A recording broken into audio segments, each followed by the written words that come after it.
NPC President Lionel Abasola naghain ng reklamo sa LTFRB dahil sa peligrosong naranasan sa sinakyang kolorum na hinabol ng PNP HPG. Aba, hindi makawala yan kay General Hansel Marantan.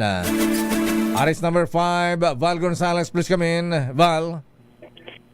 Mayor at Ms. Thea, nalagay sa panganibang buhay ni National Press Club President Lionel Abasola maging ang isang buntis at iba pa nakapwasakay ng isang kolorum na van galing sa lalawigan ng Cavite.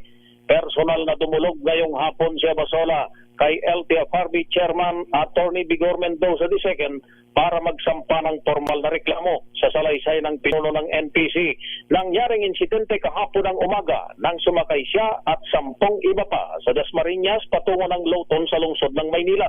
Aniya, habang nasa biyahe, napansin nilang hinahabol ang PUV ng mga operatiba ng PNP Highway Patrol Group pero hindi raw tumigil ang driver at nakipaghabulan sa mga otoridad. Kwento ni Abasola kay Chairman Mendoza, misto lang eksena sa pelikula ang makapigil hiningang eksena na akala nila'y kanila ng ikamamatay.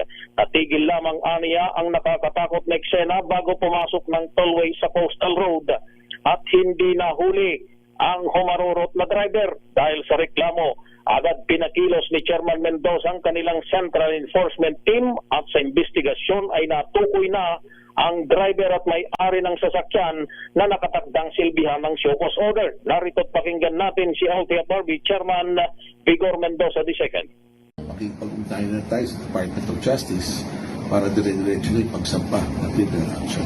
Anong criminal case yung possible na kaharapin ho ng particular na driver? Violation to ng ating Public Service Act na malinaw na sa Public Service Act binibigyan nila ng penalty to mga kolorum up to 12 years imprisonment or a fine of 2 million pesos at the discretion of the court. Yeah.